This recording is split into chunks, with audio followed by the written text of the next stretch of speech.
እና በኖህ አብራክ ውስጥ በተስፋ ቃል ደረጃ ነበረ እንጂ በህልውና ደረጃ በአካል ደረጃ ነበረ ማለት አይደለም። ስለዚህ ዮሐንስ ወንጌል ምዕራፍ 8 ቁጥር 58 ላይ ያለው ጥቅስ ከአብርሃም በፊት እኔ ያለው የሚለው ጥቅስ በዚህ መልክና ልክ ማስረዳትም መረዳትም መሞገትም መሟገትም ትችላለህ ማለት ነው። ያልገባ ነገር ካለ እንትንስ ዮሐንስ ወንጌል ከአንድ ጀምረ እስቲ ቃል ነበረ፣ ቃልም በእግዚአብሔር ዘንድ ነበረ፣ ቃልም እግዚአብሔር ነበረ ይላል። ስለዚህ ቃል አሁን በእኛ እምነት ቃል ማለት ኢየሱስ ክርስቶስ ነው።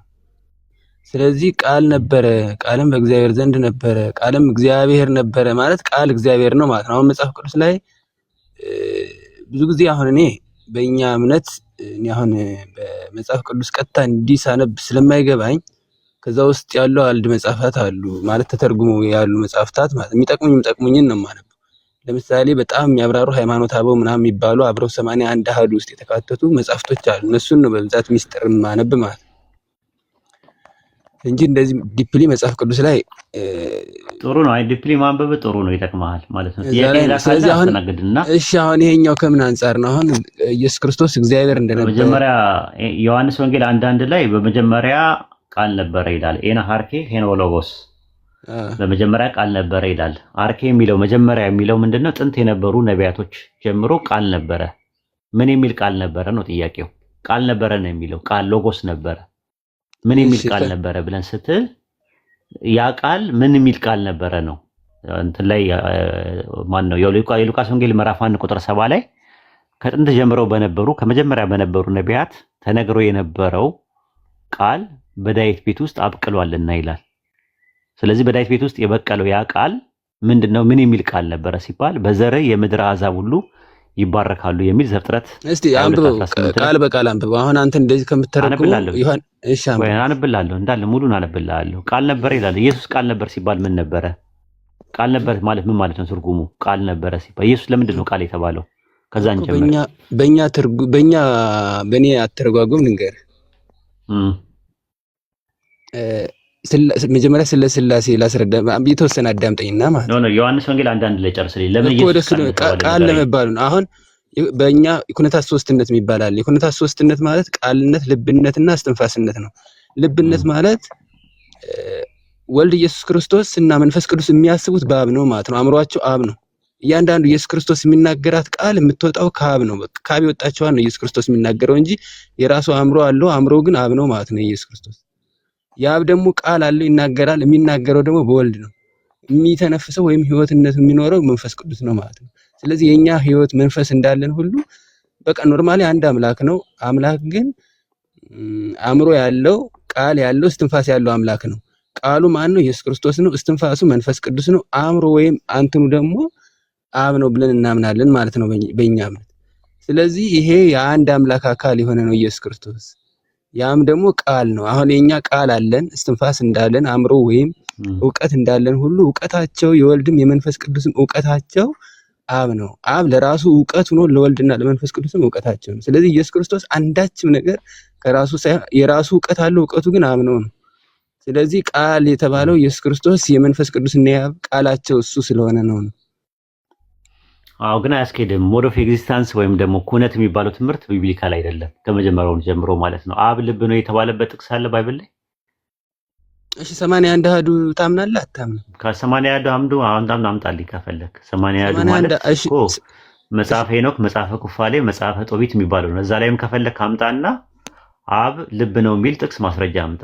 እሺ ቆይ አሁን 81 አሃዱ አሁን መጽሐፍ ይዘሃል? መጽሐፍ ቅዱስ አለ። እኔ በቃል ያውቀዋለሁ ከፈለክ። እሺ 81 እንዴት ይሞላሉ? እሺ ቆጥረ 81 ይሞላል። ያስከው እጅህ ላይ ያለው መጽሐፍ አቆጣጠሩን ነው የምፈልገው። የ81 አቆጣጠር አሁን 81 አሃዱ መጽሐፍት ማለት አሁን መጽሐፍ 81 ላይ አለ አልከኝ። አብ ልብ ስለመሆኑ 81 ላይ ምን ላይ ምን ጥቅስ ላይ መጽሐፍ ሃይማኖታዊ ላይ ለጉዳይ ነው እኔ ጠየቅኩት። ባይብል ላይ ነው የጠየቅኩት እኮ ባይብል እኮ ከ81 አሃዱ አንዱ እኮ ሃይማኖታዊ ነው። በቃ ተው በቃ ሳየው በቪዲዮ 81 አሃዱ ማውጫውን እኮ ማውጫው 81 አይሞሉም እኮ አዳም 81 70 ምናምን ናቸው። ግን ሃይማኖታዊ ማለት ትርጉሙ ራሱ አባቶች የቸርች ፋዘርሶች የጻፉ የተናገሩት ንግግር አንድ ላይ ጥርቅም ሆኖ ነው ሃይማኖታዊ የሚባለው። ገብቷል። ባይብል አይደለም። ከ80 ውስጥ አንደኛው ሃይማኖተ አበው የሚባል መጽሐፍ የለም። ለማንኛውም ቤቲ ታሳያለች በትልቁ ላርጋትና 80 ከሚባሉት እስቲ ያሳያት እንትኑ ማለት ነው። አይ እንትኑ እየተለጠጠ ወደ ሌላ ነገር ሄደ። አይ ቲንክ ሰው እንዲማርበት ነው። ቤቲ እስቲ አውጭና አሳይም።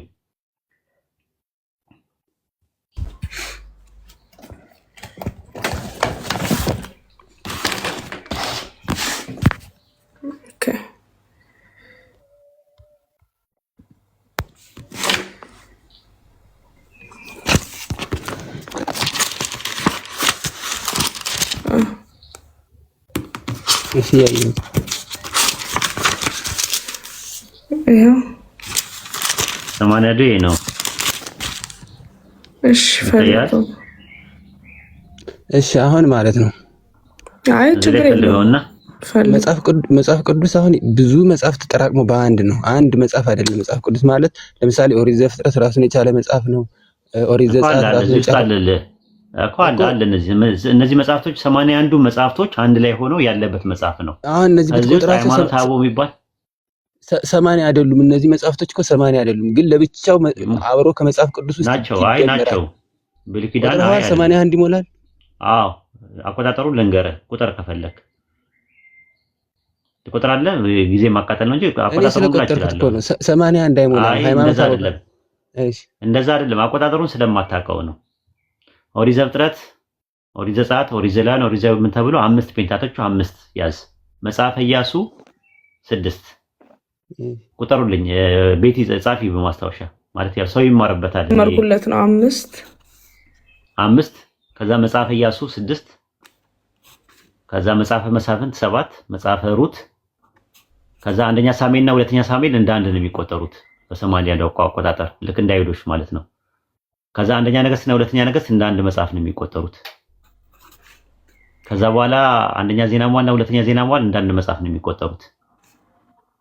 ከዛ መጽሐፈ ኩፋሌ ነው ቀጣይ ያለው ነገር ኩፋሌን ቁጠሪ። መጽሐፈ ሄኖክን ቁጠሪ። ከዛ ማን ነው ያለው? መጽሐፈ እዝራ መጽሐፈ እዝራ እና መጽሐፈ ነቢያ እንደ አንድ መጽሐፍ ነው የሚቆጠሩት። ከዛ መጽሐፈ እዝራ ሱቴል አለ። አብረው ነው የሚቆጠሩት እነሱ። ካልእም አንድ ላይ መጽሐፈ እዝራዎች አንድ ላይ ነው። መጽሐፈ እዝራ ከነህምያ ጋር አንድ ላይ ነው የሚቆጠሩት 14። እሺ ቀጥይ ማን አለ? ጦቢት ለብቻው ነው የሚቆጠረው። ከዛ ዮዲት ለብቻው፣ አስቴር ለብቻው፣ መቃቢያኖች 3ቱ አንድ ላይ። እሺ ኢዮብ ለብቻው፣ ዳዊት ለብቻው፣ ምሳሌ ለብቻው፣ ተግሳጽ ኦኬ። ምሳሌውና አንድ ላይ ናቸው። ምሳሌና ተግሳጽ አንድ ላይ ናቸው። እሺ 21 መጽሐፈ ጥበብም ከነሱ ጋር አንድ ላይ ናቸው። እሺ ከዛ ምን አለ? ከዛ መክብብ አለ። መጽሐፈ መክብብ ለብቻው ነው። እሺ 21 እሺ መኃልየ ስለሆነ ለብቻው ነው። መኃልየ ለብቻው ነው።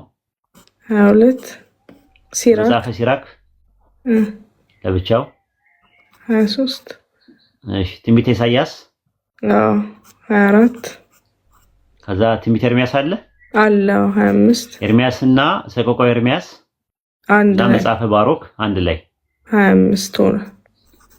እሺ ኤርሚያስ ተረፈ ኤርሚያስስ አንድ ላይ ነው። አንድ ላይ ናቸው እነሱ። እሺ 25 በዚህ ፔጅ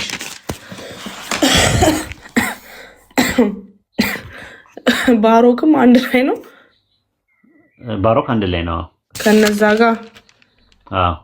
ኦኬ ስለዚህ እዚህ ጋር 25 እሺ ከዛ ቀጥይ ትንቢተ ሕዝቅኤል ምንድን ነው የተሳሳትኩት? 21 አልኩኝ። 22 23 24 እነዚህ 25 እሺ ሕዝቅኤል 26 እሺ ቀጥሎ ያለው ምንድን ነው? ዳንኤልና ዳንኤል እሺ ቀጥይ ቁጥር ደግሜ ሳይሆን እዚህ ፔጅ ላይ 25ን ጽፌው ነው። ችግር የለውም አልተሳሳትኩም።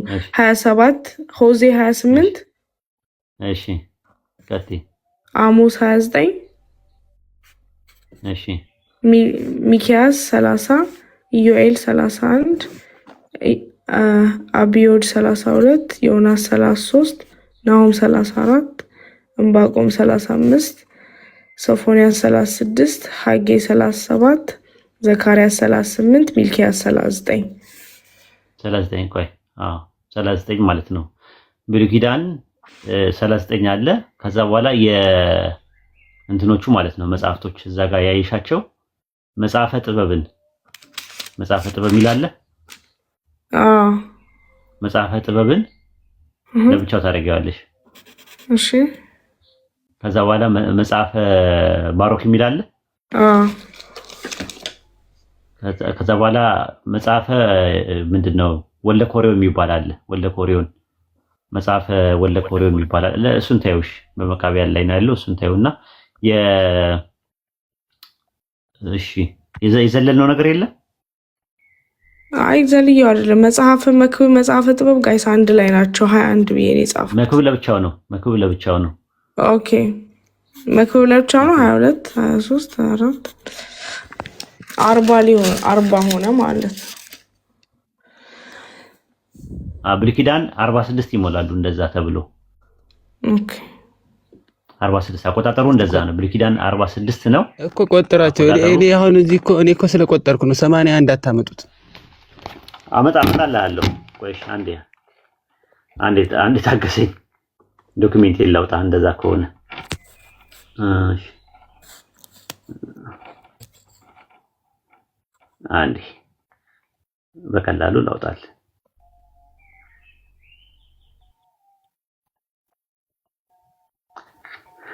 እሺ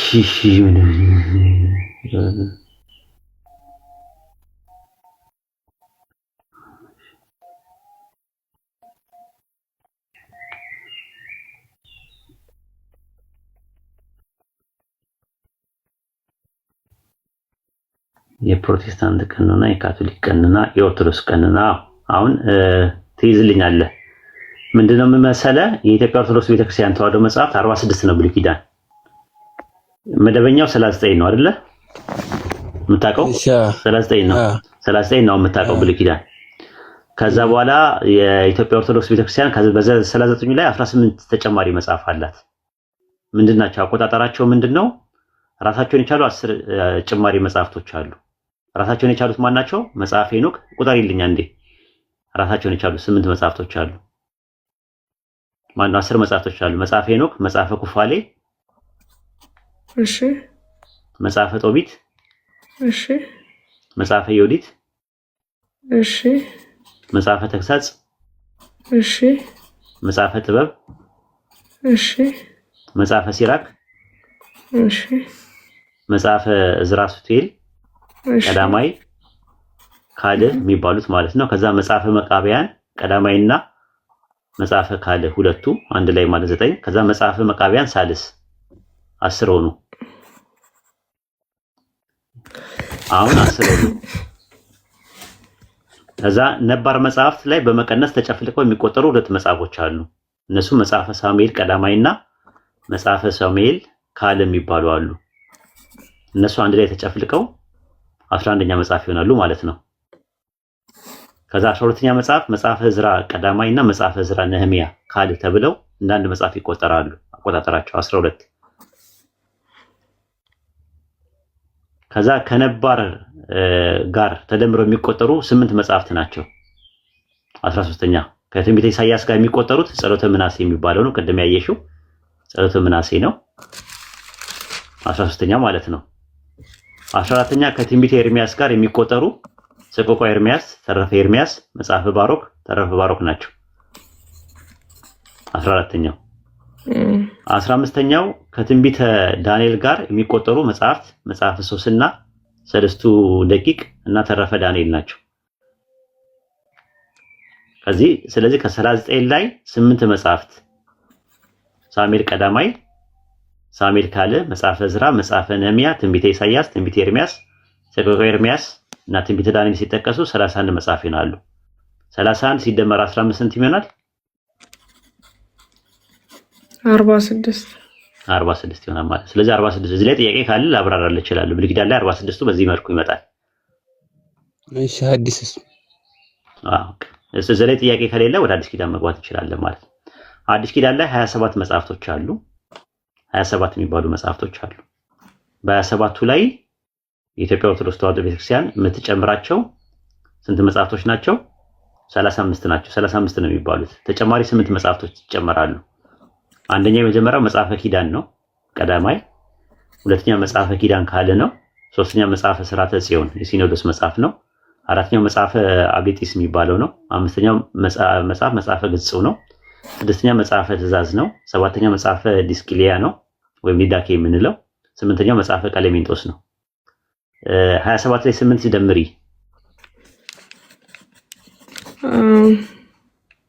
15 27 ላይ 8 35 ነው። ኦኬ ጥሩ። ብሉይ ኪዳን 46 አዲስ ኪዳን 35 ስንት ይሆናሉ በአጠቃላይ?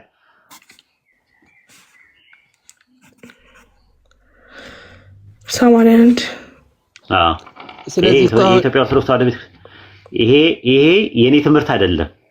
ሄደ መምህራኖችን በጠይቃቸው ወሂድ 100% ይሄ በዚህ ባስተማረው ነገር ትክክል ነው ብለው ነው። እኔም ለሐቅ ነው የምቆመው ሙስሊም ነኝ። እሺ እንዲያ ከሆነ ማለት ነው መጽሐፈ ዲስቅልያን አሁን እንደ ጥቅስ እንደ ማስረጃ ማቅረብ ይችላል። ተቀበለኛለህ? ትችላለህ። መቀበል መተቀበል እኮ የኔ ፋንታ ነው እኮ። አሁን በእኛ ለምሳሌ አብ ልብ ነው የሚል ማስረጃ ከነዚህ ውስጥ አምጣና አሳየኝ። መጽሐፈ ዲስቅልያን ለምሳሌ አውጣውና አሳየኝ። አብ ልብ ነው የሚል እንትን 81 መሆኑን ይመን መጀመሪያ ውስጥ እስከዛ ትቀጥላላችሁ። እኮ ተማመን እኮ አሁን እኮ መጽሐፍ ቅዱስ ውስጥ አሁን የተጠረዘ ውስጥ የሌሉ ለምሳሌ መጽሐፈ ዲስቅልያ የሚባለው አሁን እሱ ውስጥ አታገኝልኝም። ተጠረዘ 81 አመጣም ብለህ ያልከው ስህተት ነው ማለት ነው። አሹ 81 አታመጣውም ያልከው ውሸት ተሳስተሃል ማለት ነው።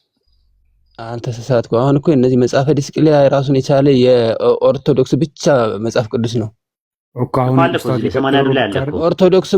ኦርቶዶክስም ሆኖ የኦሪየንታል ማለት ነው። ኦሪየንታል ኦርቶዶክስ ብቻ የሚያምኑበት መጽሐፍ ነው። አሁን ለምሳሌ መጽሐፈ ዲስቅልያ ሁሉም ኦርቶዶክስ አያምኑበትም እኮ። አቆጣጠር አለው። አሁን ስለ ኢትዮጵያ ኦርቶዶክስ ተዋሕዶ ቤተክርስቲያን ነው የማወራው እንጂ አሁን ለምሳሌ አቆጣጠሩ የአርመኒያ አቆጣጠር የሎዶቅያ ሰዎች መልእክት የሚባል አለ። ሶስተኛ ቆሮንቶስ የሚባል አለ። የበርናባስ መልእክት የሚባል አለ። አንደኛ ቀሌሜንጦስ፣ ሁለተኛ ቀሌሜንጦስ የሚባል ተጨማሪ 32 በ27 ውስጥ 5 መጽሐፍቶች ጨምሮ 32 አድርገው ነው የሚቆጥሩት። የአርመኒያ ቀኖና ላይ ስትመለከተው የሌሎችም ቀኖናዎች አሉ። የፕሮቴስታንት ለብቻው ነው። የሉተር ቀኖና ለብቻው ነው።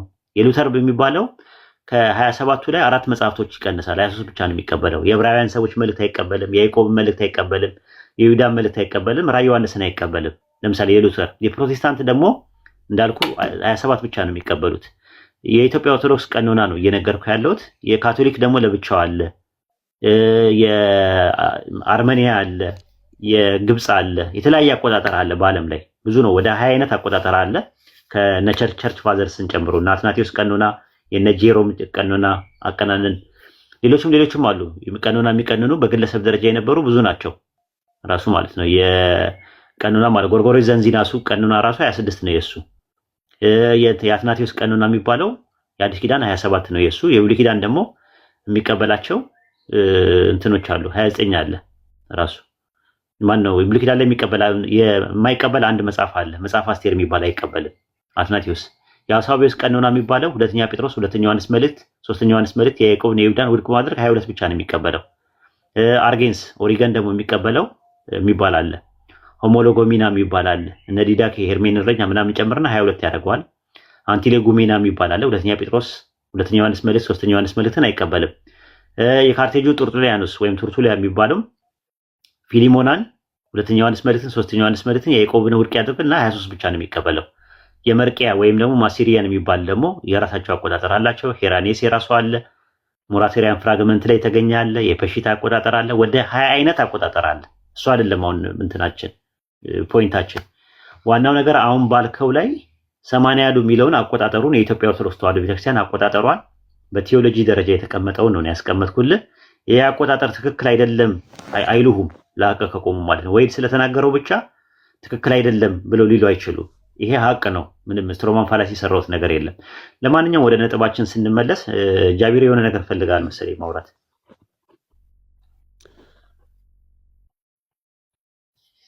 ታመጦ ምናምን ሲል ስለነበረ እሱን እንትን እንዲል ነው በቃ ችግር አሁን ተግባባን እኮ። አሁን እሱ ያቆጠረው አሁን ተጠርዞ ካለው ውጭ የኢትዮጵያ ኦርቶዶክስ ተዋሕዶ ቤተክርስቲያን የምትጨምራቸው በራሷ ዶግማ ተከትላ የምትጨምራቸው መጽሐፍቶች አሉ።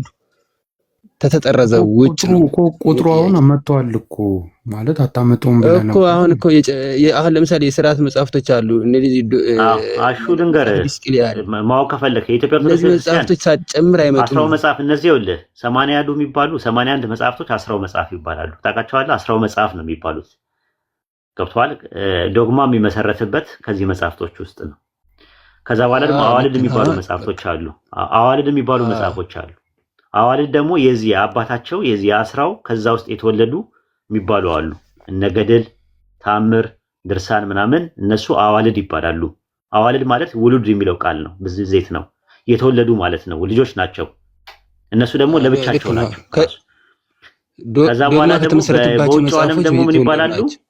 እነሱ ምን ይባላሉ? በውጭ ዓለም ሃጂግራፊካል ይባላሉ። እነሱ መጽሐፎች ካኖኒካል፣ ዲትሮካኖኒካል፣ አፖክሪፋል እና ሃጂግራፊካል ተብሎ ይታመናሉ ማለት ነው። አሁን ይሄ ነው የኢትዮጵያ ኦርቶዶክስ ቤተክርስቲያን 3 ነው መመሪያዎቿ። የመጀመሪያው ምንድነው? ዶግማ ነው። ሁለተኛ ቀኖና ነው። ሶስተኛ ደግሞ 4 ነው እንትኑ። የመጀመሪያው ዶግማ ነው። ዶግማ ማለት የማይቀየር የማይሻሻል ነገር ነው። ቀኖና ሊቀየር የሚችል ሎካል ቸርች ልታሻሽለው በሲኖዶስ ደረጃ ሊያሻሽሉት የሚችሉ ነገር ምን ይባላል? ቀኖና ይባላል። ከዛ በኋላ ሶስተኛው ምንድነው ያለው? ትውፊት የሚባል ነገር አለ፣ በቅብብሎሽ የመጣ። አራተኛውና የመጨረሻው ደግሞ ቃለ ዓዋዲ የሚባል ነገር አለ። ስብከተ ወንጌል ሀገረ ስብከት ምናምን የሚተዳደርበት ነው። እነዚህ ናቸው ያሉት መጽሐፍቶች ማለት ነውና ስለዚህ አሁን ዋናው ነገር ይሄ በስርዓት መጽሐፍቶች ውስጥ በእኛ ማለት ነው አሁን ምን ይላል? ወንጌሎች መጽሐፍ የሚባሉ 80 ያሉ ናቸው ነው እያልኩ ያለሁት እኮ። ከእነሱ ውስጥ ማለት ነው አንዱ በአብ ልብነት ያስባሉ፣ በወልድ ቃልነት ይናገራሉ፣ በመንፈስ ቅዱስ ሕያውነት ሕያው ሆነው ይኖራሉ። ሙሉ የሆነ አምላክ ነው። አሁን በእናንተ ለምሳሌ በአብ ልብ ነው የሚል ነገርና በአብ ልብነት ያስባሉ የሚል አስራው መጽሐፍ ላይ አምጣና ሳየኝ ያልኩ። ለምሳሌ ኢየሱስ ክርስቶስ ማለት ነው እኔ ከአንዳች ነገር የምጨምረው ወይም የማደርገው ነገር የለም ከአብ በስተቀር አብ ይላል ነው የጠየኩት ጥያቄ። አብ ልብ ነው የሚል ማስረጃ ስጠኝ ነው ያልኩ እኮ። እኔ አሁን እነሱን ኖርማሊ አሁን ስፔሲፊክ ኩነት የሚባለው ትምህርት ራሱ ሰው ሰራሽ ትምህርት ነው። ኩነት ማለት ሞድ ኦፍ ኤግዚስተንስ ይባላል። ሞድ ኦፍ ቢንግ ይባላል። በውጭ ዓለም ራሱ ይታወቃል። በአብ ልብነት ያስባሉ፣ በወልድ ልብነት ይናገራሉ፣ በመንፈስ ቅዱስ ሕያውነት ደግሞ ይኖራሉ የሚል ትምህርት ነው ያለው። ስለዚህ አሁን ምንድነው አብና ወልድ እርስ በርሳቸው ይተዋወቃሉ? አይተዋወቁም። ዮሐንስ ወንጌል ምዕራፍ 10 ቁጥር 16 ላይ 15 ላይ ያለ ባለው ጥቅስ መሰረት አብ እኔን እንደሚያቀኝ እኔም አብን አውቀዋለሁ ይላል አይደል? ስለዚህ እርስ በርሳቸው ሲተዋወቁ የየራሳቸው አእምሮ የላቸውም? እርስ በርሳቸው በምናቸው ነው የሚተዋወቁት? በቃ አእምሯቸው አብ ነው፣ ራሱ አብ ነው አእምሯቸው እኮ። በምንድን ነው የሚተዋወቁት ነው የምልህ? አብና ወልድ የሚተዋወቁት በምንድን ነው? እሺ አንድ ማስረጃ ልንገር። አንተ አፍህ ምላስህ የሚናገረው ቃልና አእምሮህ የሚያስበው ይተዋወቃሉ አይተዋወቁም? እኔ 1% ነኝ። 1% ነኝ። እኔ እኮ 1% ነኝ። አንድ አካል ነኝ። 1% በቃ እነሱም 1% አንድ አካል ናቸው። አንድ ናቸው። ሁለት አካል ናቸው። በመለኮት አንድ ናቸው። እሱ ሌላ ጉዳይ ነው። በመለኮት አንድ የሚሆኑበት አንተ በምንነት ስለምትል ማለት እኔና አንተ በምንነት ስንት ነን? እኔና አንተ በምንነት ስንት ነው? እኔ እናንተ የተለያየ አካል አለን፣ የተለያየ ነን። በምንነት ስንት ነን ያልኩህ እኮ። በምንነት ስንት ነን? ሰው በመሆን አንድ ነን። ስለዚህ የኔና አንተ ምንነት ስንት ነው? ቆይ አሹዬ፣ የኔና አንተ ምንነት ስንት ነው? ስንት ነው የኔና አንተ ምንነት እኮ? አሁን መስፈርቱ ነው። በምን የኔና አንተ ምንድን ነህ? በግብራችን አንተ ጦጣ ነህ፣ ዝንጀሮ ነህ፣ ድመት? እኔ ምንድን ነኝ? ሰው ነኝ። እኔ ምንድን ነኝ? ሰው ነኝ። ስለዚህ በምንነት ስንት ነን እኔና አንተ? አንድ ነን ማለት ነው። አንድ ሰው ነን። በአካል ስንት ነን? በአካልማ 2 ነን። 2 ነን። አብና ወልድ በአካል ስንት ናቸው? 2 ናቸው። 2 ናቸው። ጥሩ። አሁን የምጠይቅ ጥያቄ እርስ በርሳቸው ይተዋወቃሉ ወይ አብና ወልድ? ይተዋወቃሉ። በምንድን ነው የሚተዋወቁት? በአካል ነው የሚተዋወቁት ወይስ በምንነት ነው የሚተዋወቁት? በሁሉም ይተዋወቃሉ። በምንድን ነው የሚተዋወቁት? በአካል 2 የተለያዩ አካል ስለሆኑ ነው እርስ በርሳቸው የሚተዋወቁት? በአካል 2 የተለያዩ ናቸው። በመለኮት ደግሞ በስልጣን እሱ ምንነት ነው እኮ። ስለ ምንነት አይደለም የጠየኩ። ማወቅ የሚባለው ነገር ፐርሰን ላይ ነው ያለው። ወይስ አይደለም? ማወቅ የሚባለው ነገር አካል ላይ ነው ያለው ወይስ ምን ላይ ነው ያለው? በሁሉም ይታወቃሉ አልኩህ እኮ ነው። ይታወቃሉ። እርስ በርሳቸው ያወራሉ አብና ወልድ? በወልድ ቃልነት ነው ቃል አንድ ብቻ ነው ያላቸው ነው አይደለም? አብ ለምሳሌ የምወደው ልጄ ይሄን ነው ብሎ ቃል ከአብ ሲወጣ ይታያል። ያ የወጣው ቃል ወልድ ነው የምወደው ልጄ እያለ የሚያወራው የወልድ የሚያወራው እኮ ነው የምልህ። ኢየሱስ ሲያወራ ደግሞ አንተ አባቴ እኮ አሁን ለምሳሌ እያለ የሚያወራው እሱን ስሙት ብሎ ቃል ሳያወጣ ያ የወጣው ነገር ከአብ የወጣው ቃል ነው ወልድ ነው እሱ። የወልድ ቃል ነው ኖ ካፉ እያወጣ ወልድ እኮ ሲጠመቅ ነበር። ሲጠመቅ የምወድ ልጅ አንተ ደስ ይለኛል ማንተ ደስ ይለኛል እያለ የሚያወራው ማን ነው? ለምሳሌ አብ በደመና ሆኖ ተናገረ ይላል። የምወደው ልጄ ይሄ ነው ሲያወራው የምወድ ልጄ አንተ ነህ ብሎ ሲያወራው በምኑ ነው ሲያወራ የነበረው? እኮ የወልድ ቃል በአብ ውስጥ ህልው ሆኖ ይኖራል አይልም? እንደዛ ዮሐንስ ወንጌል 17:8 ላይ የሰጠኝን ቃል ሰጥቻቸዋለሁ አለ። አብ ለወልድ የሰጠው ቃል ምንድን ነው? ለምሳሌ ልንገርህ በኢየሱስ ክርስቶስ አሁን ለምሳሌ ኢየሱስ ክርስቶስ የጠየቅኩ መልስ ይቅርታ እሺ የጠየቅኩ መልስ ዮሐንስ ወንጌል ምዕራፍ 17:8 ላይ አብ ለወልድ የሰጠው ቃል ምንድን ነው? እስቲ አንብብልኝ። የሰጠኝን ቃል ሰጠዋቸው እነሱ ተቀበሉ ይላል። አብ ለወልድ የሰጠው ቃል ምንድን ነው? ይሄ አሁን ወደ ዋናው ሐሳብ መጣ። አብ እያንዳንዷን ነገር ቃላትን እንዲናገር ለወልድ ይሰጠዋል። ወልድ እንዲናገር የሰጠው ምንድነው? እኮ ለወልድ የሰጠው ቃል ኢየሱስ ነው። ለወልድ አብ ለወልድ የሰጠው ቃል ኢየሱስ ነው ወይ? አብ ለወልድ ይሰጣል፣ ወልድ ይናገረዋል። ስለዚህ አሁን ወልድ የሚባለው ነገር ቃል ነው ወይስ ቃል ነው ለወልድ የተሰጠው? የአብ ቃል ነው ወልድ እኮ ኢየሱስ የአብ ቃል ከሆነ ቃልን ነው ለቃል የሰጠው እግዚአብሔር። አሁን ለምሳሌ አእምሮህ ለምላስህ ቃላትን ይሰጣል፣ አወጥቶ ግን ለሚሰማ የሚያደርገው ምላስህ። እስቲ አእምሮ ለምላስ ቃል ይሰጣል የሚለው ጋር ነው ያለው። ይሄ አሁን እሱ ራሱ ማስረጃ እኮ ነው እኮ የታለ እኔ አሁን ለምሳሌ ቃላት የሚባለው ነገር ብሬን ለምሳሌ ልንገር፣ ኮምፒውተር ለስፒከሩ ካልሰጠው ስፒከሩ ይናገራል። እሺ ኮምፒውተርና ስፒከር አድርጋችሁት እንዳንጭር ነው የምነግርህ። ልክ አብን ይመች። ግን አብና ወልድ እርስ በርሳቸው ሲያወሩ ስለምንድን ነው የሚያወሩት?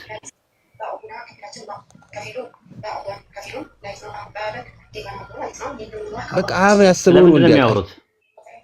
ኖ አይ ስለምንድን ነው የሚያወሩት? ስለምን አልገባኝም። ጥያቄ ራሱ አብና ወልድ ያወራሉ አይደል እርስ በርሳቸው? አሁን ለምሳሌ አባቴ እያለ ይጠራል። ግን አሁን ለምሳሌ ልንገር አባቴ ብሎ ሲጠራ አሁን ስለምንድን ነው የሚያወሩት? ስለምንድን ነው የሚያወሩት? ለምሳሌ ሲያወሩ ስለ አባትና ልጅም ሊያወሩ ይችላል እኮ። ለምሳሌ አሁን እኔ ጋር ያለው ዕውቀት ለኔ ማንም አይነግረኝም። እኔ ጋር ያለውን ዕውቀት ለምሳሌ ለአንተ ሳወራ የሆነ ነገር ሳወራ አንተ ማታውቀው ነገርና እኔ የማውቀውን ነገር ላወራ አልችልም? አይችሉም። ወልድ እያንዳንዱ ውስጣቸው ካለ ለምን ያወራሉ? ውስጣቸው ካለ አንደኛው ለአንደኛው ለምሳሌ አሁን ኑ እንውረድ ይላል አይደለ? ፈጣሪ ይላል። ለማን ነው እንውረድ ያለው? አብ ነው አይደል? ወልድና መንፈስ ቅዱስ ኑ እያለ የሚጠራቸው የት ሄደው ነው ኑ የሚላቸውና ለምን ኑ ይላቸዋል? ለምን እንውረድ ለምን ይላቸዋል? ኦልሬዲ የሚያውቁ ከሆነ ዝም ብለው ለምን አይወርዱ? እሱ አባትነቱን ለመግለጽ ነው በለው። እሺ ከሱ የወጡ ናቸው። መንፈስ ቅዱስና ወልድ ከሱ የወጡ ናቸው። ከምር ጢሚራ ይዘውራ አሁን ማቶ ነው ያረከኝ። አሁን በዚህ እንደዚህ ከሆነ ካወራችሁ ኖርማሊ ታላመንክበት ምስጢረ ሥላሴ አይገባህም። እሺ ቆይ እኮ እኔም አዞርክብኝ እኮ ማውቀው ምስጢረ ሥላሴ ሁላ ነው ያስጠፋብኝ። ይቅርብኝ። እኔ ሲያንቀለቀለኝ መግባት አለበት እንትን ነው ኡስታዝ። እኔ አሁን ጥያቄ ሆነብኝ። የአብ ቃል ወልድ ነው ብሎናል አይደለ? አሹ እንደዛ ነው። ኦኬ። ስለዚህ አብ ለወልድ ቃል ሲሰጠው ወልድን ለወልድ ነው የሰጠው። ወልድ ከአብ የወጣ ነው። ከአብ መለኮት የተወለደ ነው እኮ። አብ ለወልድ ቃሌን ሰጥቼዋለሁ ይላል ካለ አብ ወልድን ነው ለወልድ እየሰጠው ያለው ወይስ? በቃ የወልድ ቃልነት ከአብ ነው የወጣው። ወልድ የተገኘው ከአብ ነው ባጭ አይደለም። አይ አብ ለወልድ ቃል ሰጥቶታል አይደለ? እንዲናገርበት ማለት ነው። ስለዚህ የአብ ቃል ደግሞ ወልድ ከሆነ አብ ደግሞ ለወልድ ከሆነ ቃል የሰጠው፣ ስለዚህ አብ ወልድን ለወልድ ሰጥቶታል። እንደዛ ነው የምታምነው? የአብ ቃልነትን ለወልድ ስለሰጠው ነው ቃል የሚል ስም የሰጠው እንጂ ልጅ ነው። ወልድ ልጅ ነው፣ ግን ቃል ስለሆነ ለመንፈስ ቅዱስ እኮ አልተሰጠውም። ይሄ ቃልነት ቃል ለመንፈስ ቅዱስ አልተሰጠውም። ሰጪው ማን ነው? አብ ነው። ተቀባዩስ? ወልድ ነው። የሚሰጠውስ እኮ አብ ለወልድ ሰጠው፣ ወልድ ደግሞ ተናገረው ለኛ ማለት። ሰጪው አብ ነው፣ ወልድ ተቀባይ ነው። አብ ለወልድ ምንድን ነው የሚሰጠው? ቃል የሚሰጠዋል። ኦኬ፣ ቃሉ ወልድ ነው። ቃል ለወልድ ሰጠው፣ ስለዚህ ወልድ ቃል ተባለ። ኖ አብ የሰጠው ቃሉ ራሱ ወልድ ነው ወይስ አይደለም? ሁሌም አብ ለወልድ ቃልን ይሰጠዋል። እኔ እኮ እሱን ተግባባን። አብ ሰጠ የተባለው ቃሉ ራሱ ወልድ ነው። እውቀቱ ነው እያንዳንዱ ወልድ የሚናገረው ቃላት። ኖ ቃሉ ወልድ ነው ወይስ አይደለም? ቃል ወልድ ነው። ኦኬ፣ ወልድ ከሆነ አብ ወልድን ለወልድ ሰጥቶታል ማለት ነው። አሁን ምንም ልንግባባ አልቻልንም። ወልድ ቃል ሊባል የቻለው አዳምጠኛ። ኖ እኔ ጠየቅኩህ መልስ። አብ ለወልድ የሰጠው ቃል ወልድ ከሆነ ወልድን ለወልድ ሰጥቶታል። አብ ለወልድ የሰጠው እንዲናገራቸው ነው። ኖ የሰጠው ቃላቶችን ወልድ እንዲናገራቸው እኮ ቃሉ ራሱ ወልድ ነው። ቆይ ቃል ማለት ባጭሩ ምንድን ነው ትርጉሙ? ቃል የሚለው ወልድ ነው አልከን አንተ። ወልድ ነው አልከን እኮ። ቃል ተብሎ ወልድ ቃላትን የአብ ያሰበውን ሐሳብ አውጥቶ የሚናገር ስለሆነ ኖ እሱን አልጠየቅኩም። እነዚህ ቃል ተብሎ ተሰራ። ኖ እኔ እሱን አልጠየቅኩም። አብ የሰጠው ቃሉ ራሱ ወልድ ነው አልከን አይደለ? ወይስ ተሳስቻለሁ? ወልድ ስፔሲፊካሊ ቃል ተብሎ ይጠራል እንጂ ወልድ ቃል ራሱ ቃል ማለት እኮ አሁን ለምሳሌ አንድ እያንዳንዱ ቃላቶች ናቸው አይደል? ኦኬ፣ ስለዚህ ቃል ወልድ አይደለም። ኢየሱስ ክርስቶስ አይደለም ቃላትን አውጥቶ ስለሚናገር ቃል የሚል ስም ተሰጠው። ለምሳሌ እኛ ክርስቲያን እንባላለና እኔ ጠየቅኩት ጥያቄ አብ ለወልድ የሚሰጠው ቃል ወልድ ነው ወይስ አይደለም? አይደለም።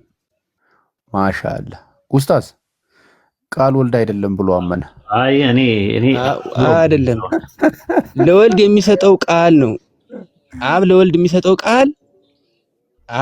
የሚሰጠው ቃል ወልድ አይደለም፣ ቃላት ናቸው። የሰጠው ህይወት ምንድነው? የሰጠው ህይወትስ ምንድነው? የሰጠው ህይወት መንፈስ ቅዱስ ነው። አብ በራሱ ህይወት እንዳለው በራሱ ህይወት እንዲኖረው ሰጥቶታልና ህይወትን ሰጥቶታልና ይላል። ማን የሰጠው እኮ? መንፈስ ቅዱስ ነው። የአብ ህይወቱ መንፈስ ቅዱስ ነው። ለወልድም የሚሰጠው መንፈስ ቅዱስ ነው። አብ በራሱ ህይወት እንዳለው ሲልስ ምንድነው? የራሱ ህይወት አለው፣ መንፈስ ቅዱስ ነው። አንድ መንፈስ ቅዱስ ነው። ስለዚህ ህይወትን ሰጥቶታል ማለት አብ የራሱ ነው ሆኖ ግን ወልድ ደግሞ አልነበረውም ማለት ነው። ህይወት መንፈስ ቅዱስ ወልድ የወጣው ከአብ ነው። ገባኝ። መቼ ነው የወጣው? ሲወጣ መንፈስ ቅዱስን አብሮ ሰጠው። መቼ ነው የወጣው? ቅድመ ዓለም ሳይፈጠር ቅድመ ዓለም ሳይፈጠር ዘመን ሳይቆጠር። ኦኬ፣ ከራሱ ሲወጣ ከመውጣቱ በፊት የት ነበረ? ከመውጣቱ በፊት የትም አልነበረም። አብም ሲፈጠር ወልድም አብሮ ነበር። አብ ሲፈጠር አብሮ ነበረ። ኦኬ፣ አብ ፈጡር ነው ማለት ነው። እሺ፣ ለምሳሌ አንድ ምሳሌ ንገር። እሺ፣ እሱንም ጠይቅልኝ ኡስታዝ። አብን ማን ነው? ካለመኖር ወደ መኖር የመጣ ነው። ካለመኖር ወደ መኖር የመጣ አምላክ ነው። አረ ወየው፣ አረ ይብቃኝ ጃቢር። እኔ ማበዴ ነው እንደዚህ በዚህ ከቀጠልኩኝ ይሄን ሊያሳብደኝ ነው። እንደከሆነ እኮ አላህን ማን ፈጠረው ልትለኝ እኮ ነው። አይ ካለመኖር ወደ መኖር ነው የመጣው አልከኝ። አብ ራሱ በቃ ዓለም ሳይፈጠር በፊት የነበረ ነው እኮ። ነሱ ሲፈጠር እኮ ያልከው ራስህ እኮ ነው ያልከው እኮ። ወልድ ያቀረባችሁት ጥያቄ ቆይ አንዴ እየተናገርን አንዴ ሳይሆን አንዴ ግራ አንዴ አስገባን። ትግባ አንዴ እስቲ ዝም በል አንዴ። እኔ እኮ ግራ አጋባኝ። ጢምቢራይ ነው የዞረው ዛሬ። አንድ ምሳሌ እስቲ አንድ ምሳሌ ዝም ብዬ ቀለል ያለ እንድትረዱት ልንገራችሁ። ወልድ ከአብ ነው የተወለደ ነው እያልክ ያለኸው እኮ ምሳሌ ልንገራችሁ አንድ ዝም ብዬ እንዲገባ። አይ ከመናገር በፊት ወልድ ከአብ ነው የተወለደ ነው የምትለው ምን ቅድመ ዓለም? አዎ ሲወለድ በፈቃዱ የተወለደው ወይስ ተገዶ ነው ያለ እናት የተወለደው? ቅድመ ዓለም ሳይፈጠር ሁለቴ ነው የተወለደው አብ ወልድ ኢየሱስ ክርስቶስ። ቅድመ ዓለም እና ድህረ ዓለም። ቅድመ ዓለም ከአብ ያለ እናት ተወልዷል ከአባቱ ብቻ። ያለ እናት ሲወለድ በፈቃዱ ነው የተወለደው ወይስ ተገዶ ነው የተወለደው? በፈቃዱ። ኦኬ። ከፈቃዱና ከሱ ማን ይቀድማል? አይቀዳደም። ካልተቀዳደመ ለምን በፈቃዱ ይሆናል? ከፈቃዱ ካልክ ከፈቃድና ከመወለድ በፊት በኮዝ ኤንድ ኢፌክት ላይ በመንስኤና በውጤት ማን ይቀድማል? በፈቃድ አንድ ናቸው። ይኸውልህ አዳምጠኝ። በመለኮት አንድ ናቸው፣ በፈቃድ አንድ ናቸው። በፈቃድ አንድ ናቸው ገባኝ። ግን ፈቅዶ ነው ወይ ወልድ ከአብ ሲወለድ ፈቅዶ ነው ወይ የተወለደው ወይስ ተገዶ ነው የተወለደው? በቃ በአብን ፈቃድ በራሱን ፈቃድ ነው የተወለደው። ስለዚህ ወልድን የወለደው አብ ነው እያልከኝ ነው? አብ የወለደው ምኑን ነው የወለደው? ማንነቱን ነው ወይስ ምኑን ነው የወለደው? እንድንግባባ አንድ ማስረጃ ልንገር። ቆይ አንድ ብቻ ይችን ጨርሰን ካለባለዚያ ስንከራከር እንትን ማለት ነው። አንከራከርም። አብ ወልድን ሲወልደው ምኑን ነው የወልድን የወለደው? መለኮቱን ነው። የወልድ መለኮት ተወለደ። ስለዚህ መለኮትን ነው የወለደው? መለኮት ግን አንድ ነው። የወልድ መለኮት ከመለኮት ተወለደ እኮ ገባኝ። መለኮት ነው ከመለኮት የተወለደው። ስለዚህ አብ ራሱን ነው የወለደው ወይስ ሌላ ነው የወለደው? በአንድነቱ ነው። ከአብ መለኮት ከመለኮት ቢወለድም ግን መለኮት ግን አንድ ነው ብለን ነው የምጠራው። አሁን አንድ ምሳሌ ነው። እሱማ እንደዛ ነው እኮ የኔ አሁን ለምሳሌ እኔ እናቴ አለች አይደለ? እናቴም ሰው ናት፣ እኔም ሰው ናት። እናቴ የምትወልደው እናቴም ሰው ናት። ከሰው ሰው ይወለዳል አይደል እንዴ? እኔና እናቴ ምንነታችን ወይም ሰው የሚለው ነገር አንድ ነው። አንድ ሰው ነው። እሷም ሰው ናት፣ እኔም ሰው ነኝ። ግን ሁለትም ሰዎችም ነን እኔና እናቴ። ለምን ሁለት አካል ነን አይደለ እንዴ? እሺ ሁለት አካል ነን አይደለ? አንዴ ቆይ ልጨርስ፣ አስጨርሰኝ እንጂ ጭንቅላቴን አዙረኸው ዝም ብለህ እየለቀከኝማ እንትናት በደንብ አስጨርሰኝ በደንብ እንዲገባኝ። እሺ እና አብና ወልድ አንደኛው መለኮት ሌላኛውን መለኮት ወለደው አይደለ? መለኮት ከመለኮት ተወለደ። መለኮት ከመለኮት ወጣ። መለኮት ከመለኮትን ወለደው አይደለ እንዴ? ስለዚህ ያኛው የመጀመሪያው መለኮት ወላጁ መለኮት የወለደው ራሱን ነው የወለደው? ራሱን ነው ወይስ ሌላ ነው የወለደው? ለምሳሌ አንተ ሰው ነህ፣ እናትህ ሰው ናት። ሰውን ሰው ወለደች አይደለ? ሌላ ሰው ነው የወለደችው። እኔ ሌላ ሰው ነኝ። አሁን ሁለተኛ ሰው ነኝ። በቃ በእነሱ ደግሞ ራሱ መለኮቱ ነው። መለኮት ወልድ ሲወልደው ግን አንድ መለኮት ተብሎ ነው የሚጠሩት። ቃሉ የኔና የእናቴም እኮ ምንነት አንድ ነው። አዎ በምንነት ደረጃ አንድ ጊዜ እዚህ ጋር እኔን አስገቡኝ። ቆይ አዳምጠኝ። ቆይ እኔን አንድ ምሳሌ አሁን በሰውኛ ካሰብነው አንድ ምሳሌ ልንገርና ከዛ በኋላ ለምሳሌ እናዳምጥ። ፀሐይን እንውሰዳት። ፀሐይ ክቧን ማለት ነው። ሶስት ባህሪ፣ አንደኛው ክቧ አለች፣ ብርሃንና ሙቀት አላት። አሁን ቢያንስ ትንሽ የሥላሴ ምስጢር ይገባን ዘንድ ነው ይሄን ምሳሌ ያመጣሁት። አሁን ክቧ እንደ አብ ውሰዳት፣ ምሳሌ ነው የምነግርህ። ሙቀቱን እንደ መንፈስ ቅዱስ ውሰደው፣ ብርሃኑን ደግሞ እንደ ወልድ ውሰደው። እንደ ወልድ ውሰደው። አራት ነው እኮ ያለው እኮ ብርሃኑ። ይሄ ጨረሩ እኮ ነው፣ ሙቀቱ እኮ ነው እሱ። ብርሃኑ ሙቀት ይለያያል አይደለም? ይለያያል እኮ። ጨረሩን እንደ መንፈስ ቅዱስ ውሰደው አይደል? ጨረር ሬ ነው። ሬ ጨረር ነው፣ ሂቱ ሙቀት ነው፣ ላይቱ ደግሞ ብርሃን ነው። ሶስት ናቸው ከክበቡ የሚወጡት። እና አሁን እንትኑን ክበቡ እንደ አባየውትና ብርሃኑ ወልድ ነው፣ ሙቀቱ ደግሞ መንፈስ ቅዱስ ነው። አራተኛው ይሄ ጨረሩ። እሺ ጨረሩን ተው፣ ዝም ብለህ ሶስቱን ብቻ ውሰድ። አራት ሆነብኝ እኮ አራትም ይሁኑ። ለምሳሌ በሥላሴ ሁለት ነው የወጡት፣ በፀሐይ ግን አራት ሊወጡ ይችላሉ። ከምንድነው? ቆይ ሙቀት፣ ብርሃን፣ ቆይ አዳምጠኝ። ጨረርና እንትኑ ከምኑ ነው የሚወጡት? ከክበቡ ነው አይደል? ከክቧ ላይ ነው የሚወጡት። ከክቡ ከመውጣት በፊት ራሳቸው ክበቡ ናቸው አይደለ? ከመውጣታቸው በፊት አዳምጠኝ። ክበቡ ናቸው አይደለ? ክበቡ ናቸው እነሱ። ፀሐይዋ ለምሳሌ ዳመና ሸፍኗት ልክ ዳመናው ኢሚዲየትሊ ሲለቀቅ ብርሃኑም ጨረሩም በለው ብርሃኑም ሆነ ሙቀቱም የሚወጣው ከክቧ ላይ ነው አይደል? አዎ ግን ክቧን ነው አይደለ? ይኸውልህ ብርሃኑም ሙቀቱም ጨረሩም ሶስቱም ከመውጣታቸው በፊት ራሳቸው ክበቡ ናቸው አይደለ? ከክበቡ ነው የሚወጡት። ክበቡ ናቸው ከመውጣታቸው በፊት ግን ክበቡ ናቸው ራሳቸው አይደለ? ክበቡ ናቸው። እሺ ወልድና መንፈስ ቅዱስ ከአብ ከመውጣታቸው በፊት አብ ነበሩ። ልክ ከአብ ሲወጡ ኢሚዲየትሊ ማን ነበሩ? መንፈስ ቅዱስም ወልድም ልክ ኢሚዲየትሊ ጨረሩም ብርሃኑም ፀሐይዋ ክበብ እንደወጣ ሁሉ ምንድነው የምንለው? እሺ መንፈስ ቅዱስና ወልድም ልክ እንደዛው ከአብ የወጡ ናቸው። ስለዚህ አብ ነበሩ ማለት ነው ከመውጣታቸው በፊት ወልድና መንፈስ ቅዱስ እንግዲህ በመለኮት አንድ ናቸው። አንድ መለኮት ናቸው። አሁን እቺም እኮ አንድ ፀሐይ ብለን ነው የምንጠራቸው። ኦኬ ገባኝ። እንትንሳ አብ ወልድ መንፈስ ቅዱስ ሶስት አማልክት መባል አይቻልም በእናንተ ትምህርት? አይቻልም። እሺ እንትን ላይ መልክዓ ሥላሴ ቁጥር 39 ላይ ሰላም ለአጋርኩም ለውስተ ገነት አንስሰዋ ይልና ስሉስ ቅዱስ አማልክተ አዳም ወይ ሔዋ ይላል።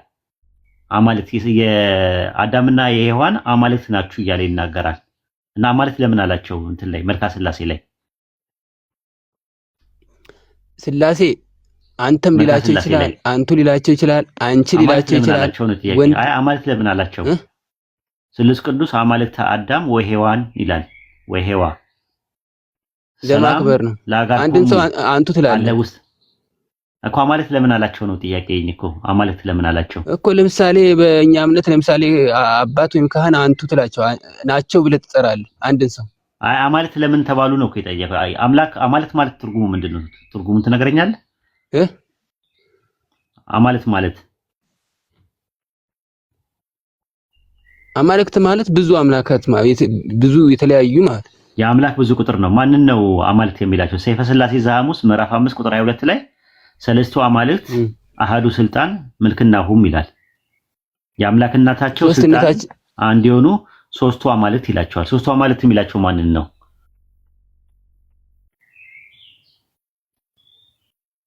ሶስቱ አማልክት የሚላቸው እሱ መጽሐፍ ላይ ይላቸው ሰይፈ ሥላሴ ዘሐሙስ ምዕራፍ 5 ቁጥር 22 ላይ አንድ አምላክ ነው። ሰለስቱ አማልክት ለምን ይላቸዋል? ሰለስቱ አማልክት ለምን ይላቸዋል?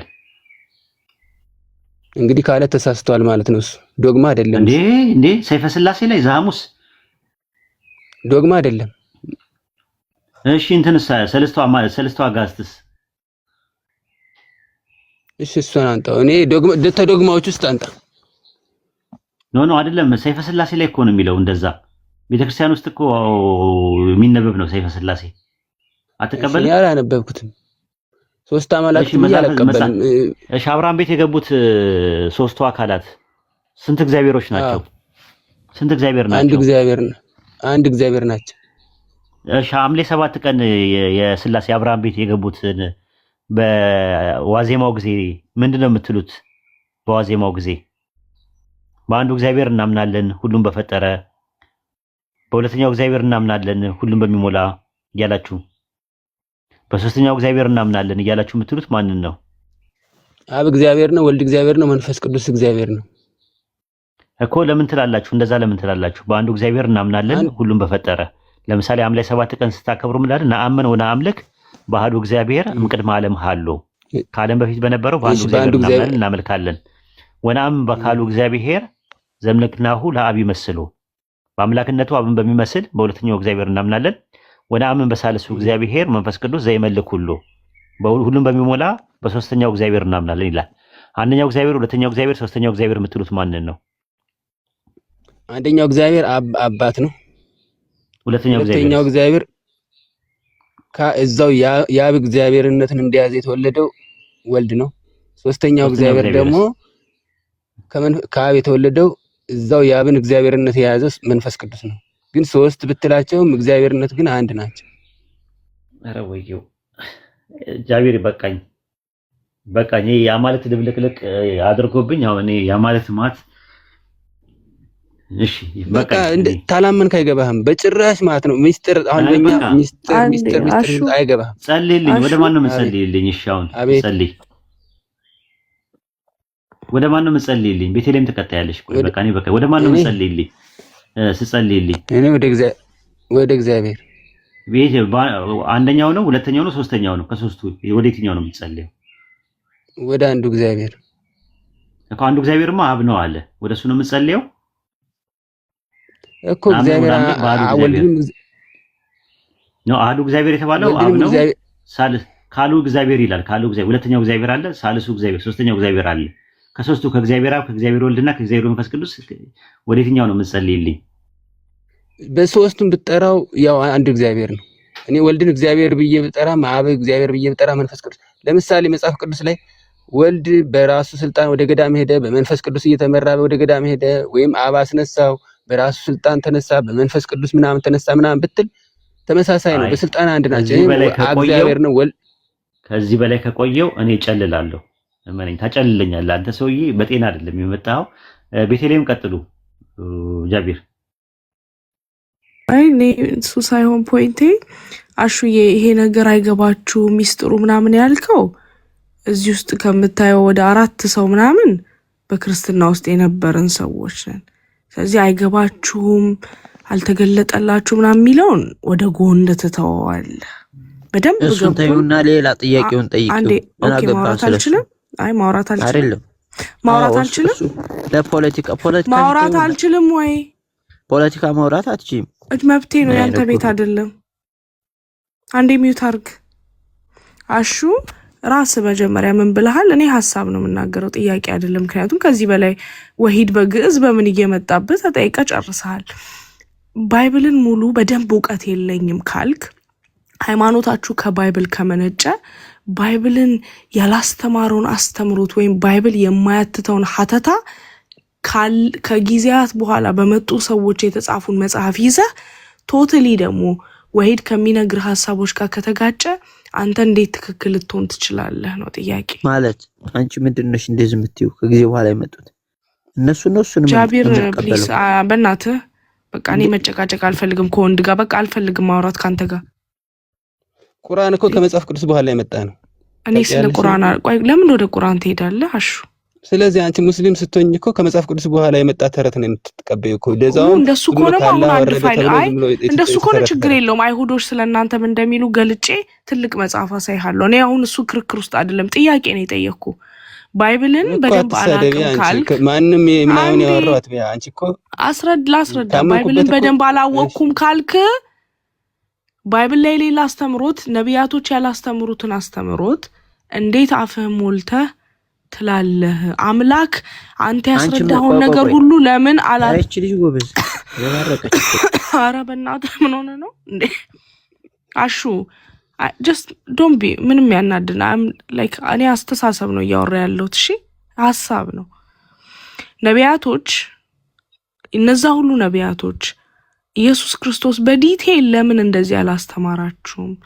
ከዛ በኋላ የመጡ ግሪካዊ ወይ ግብጻዊ ወይ ምናምን ሰዎች ናቸው ወይ ስለ አምላክ ተከራክረው በጉባኤ በኒቂያ ቁጭ ብለው የሚነግሯችሁ? እኔ ጥያቄ ምክንያቱም ክርስትና ወይም አንተ የምታወራው ሐሳብ ኢየሱስ ባለፈ በ20 ዓመት ውስጥ ምናምን ድብርብር ብሎ ያለቀ ሐሳብ ሳይሆን ለዘመናት ክርክር በፍጭት የመጣ ነው። አንተ የምትለውን ሐሳብ ክርስቲያን ነኝ ብሎ የሚቃወምህ ሰው አለ። አንተ የምታምንበትን መጽሐፍ ሙሉ 81 ሳይሆን እሱን ይዘው አይ ኢየሱስ አምላክ ነው የሚል የለም የሚሉ ጆቫ ዊትነሶች አሉ። የተለያየ ሴክት አለ በክርስትና ውስጥ ብቻ። አንተ ለኔ መተ 81 አሃዱ 81ዱ ትክክል ነው ልትለኝ አትችልም። ምክንያቱም ሌላ ክርስቲያን ነው 81ዱ ትክክል አይደለም 66ቱ ነው ይላል። ሌላው መቶ ነው ኖ 66ቱ ትክክል አይደለም ይላል። ስለዚህ አንተ አንድ ሰው መጥቶ ክርስትናን ልቀበል እና ግን ክርስትናን ለመቀበል የትኛውን መጽሐፍ መቀበል እንዳለብኝ ግራ ገባኝ ቢልህ እንዴት አስረድተኸው ነው የምታስረዳው? እስቲ ወደ ሃይማኖት ሰውን እስቲ ጥራ ብልህ አሁን እንዴት ነው የምትጠራው? ያ ሰው 6ቱንም 7ቱንም አይነት ባይብል ካነበበ በኋላ አንተ ጋር ቢመጣ ማስረጃህ ምንድነው? አምላክ ላንተ የሰጠህ አውቶሪቲ ለናንተ መጽሐፍ ይሄ መጽሐፍ ብቻ ነው ብሎ አምላክ ማህተብ የመታበት ማስረጃ አለ ወይ? አሹዬ ፕሊስ ምን መሰለ ቆይ አንዴ ልጨርስ። ኖ ልጨርስ። ለመመለስ አትቸኩል። መልስ አልፈልግም። ሐሳቡን ይዘህ እንድትሄድ ነው ልንገርህ። አይ ኖ ለዘመናት የኖርንበት አስተሳሰብ ነው። እኛም ነበርን በዛ ጫማ ውስጥ ገባ። አሁን አንተ ባሁን ያለህበት ሐሳብ ራሱ በደንብ እንደዚህ ሆኖ ቁጭ ብለህ ባይብልን ስላላጠናህ ነው። ምክንያቱም አት ዘ ኤንድ ኦፍ ዘ ዴይ የመጀመሪያ መጽሐፍ ባይብል ነው አይደል? ከባይብል በኋላ ነው አይደል የቅድሞቹ መጽሐፎች የሚመጡት? እኔ መጀመሪያ የቅድሞችን አንብቤ ነው ወደ ባይብል የሚሄደው በእኔ። ስለዚህ ከነቢያትም ከሐዋርያትም በላይ የምታስቀድመው ፎቶአቸውን እንኳን የማታውቀው ሰዎችን ነው። ይሄ ለራስ ጥያቄ ሆነብህ። በጣም ያሳፍራል። ሃይማኖቱ የተፈጠረው በእነዛ መጽሐፍቶች ነው ወይስ በባይብል ነው? እነሱ ያስተማሩትን አይና ባይብል ላይ ክሮስ ቼክ አደርጋለሁ። ቆይ እንዴ ባይብል አይደል እንዴ መጀመሪያው መጽሐፍ ለእናንተ? ከባይብል ቀጥሏል እንዴ?